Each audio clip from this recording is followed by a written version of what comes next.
Welcome to ma'am की class. आज की क्लास में मैं आपको एक बहुत ही इम्पॉर्टेंट क्वेश्चन का आंसर बताने जा रही हूँ। ये क्वेश्चन आपके सामने है स्क्रीन पे। किसी अर्थव्यवस्था में सरकारी व्यय में परिवर्तन का रोजगार संतुलन पर क्या प्रभाव पड़ेगा? सचित्र विवेचना कीजिए। भाई देखो, सरकारी व्यय और रोजगार का संतुलन यानी आय और रोजगार के संतुलन वाले पाठ से ये है। लेसन कौन सा है? आय और रोजगार का संतुलन निर्धारण। ये आपके समष्टि यानी कि मैक्रो से क्वेश्चन है और बहुत ही इम्पॉर्टेंट है बोर्ड परीक्षा के दृष्टिकोण से। तो इस क्वेश्चन का आंसर बोल रहा है सचित्र विवेचना कीजिए। तो मैं आपको समझाने जा रही हूँ। इस चित्र के द्वारा आपको ये ग्राफ बनाना है। इस ग्राफ में नीचे क्या है? आय का स्तर, रोजगार का स्तर, और इधर है कंजप्शन, इन्वेस्टमेंट और गवर्नमेंट एक्सपेंडिचर।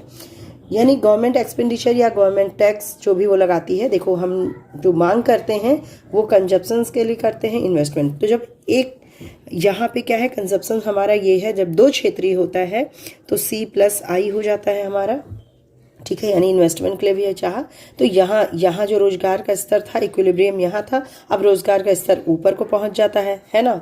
ये हम देख रहे हैं आय और रोजगार का स्तर। अब अगर इस त्रिक्षेत्री, यहाँ पे मान लीजिए कि त्रिक्षेत्री है, ठीक है। तो यहाँ पे देखो C+I तो था ही दो क्षेत्रीय में, और फिर आ गया G, ये है त्रिक्षेत्री। अब मान लीजिए कि गवर्नमेंट जो है वो अपने व्यय को बढ़ाती है, व्यय को बढ़ाएगी तो ये जो रेखा है ऊपर को शिफ्ट हो जाती है, ठीक है।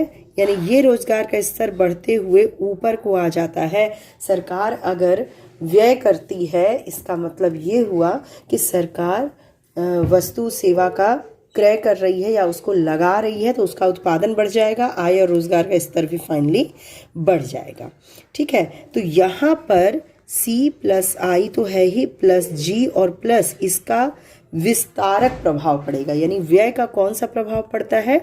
विस्तारक प्रभाव। अगर सरकार ने व्यय किया तो उसका विस्तारक प्रभाव, प्लस अगर सरकार ने टैक्स लिया, ठीक है, टैक्स लिया तो इसका संकोचक प्रभाव पड़ता है। अब इसका जो निवल होता है, यानी दोनों को घटा करके, मान लो टैक्स उन्होंने लिया 100 और विस्तार किया, उन्होंने टैक्स लिया 100 और विस्तार किया 200, तो इसको घटाएंगे तो निकला कितना निवल हमारा? 100। यानी 100 जो है वो विस्तारक प्रभाव पड़ेगा। यानी ये जो मांग रेखा है वो शिफ्ट होके ऊपर को चली जाएगी।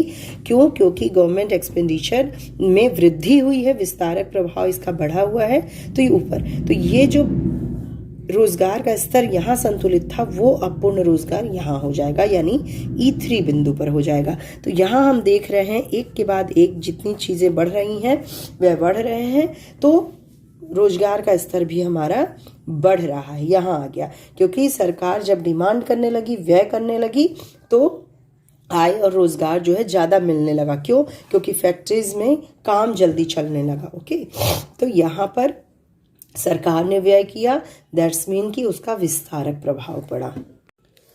और आप ये भी कहेंगे कि ये त्रिक्षेत्र में ही होता है, क्योंकि हम सरकारी व्यय की बात कर रहे हैं, तो ये त्रिक्षेत्रीय अर्थव्यवस्था में होता है जहां गवर्नमेंट भी ऐड होती है। तो दो क्षेत्रीय अर्थव्यवस्था में कंजप्शन और इन्वेस्टमेंट होता है, त्रिक्षेत्रीय में ये होता है। तो ये आपका जितनी बातें मैंने बताई, अगर आप इसको लिख लेते हो तो इस क्वेश्चन का आंसर आपका पूरा हो जाता है। बाकी कोई और क्वेश्चन हो, कोई और प्रॉब्लम हो तो कमेंट बॉक्स में आप कमेंट कर सकते हैं। ओके, आई होप कि ये वीडियो अच्छी लगी होगी। चलिए मिलते हैं अपनी अगली वीडियो में, और अगर अच्छा लगा हो तो लाइक कीजिएगा, सब्सक्राइब तो कर ही चुके होंगे आप लोग। चलिए, good bye and take care.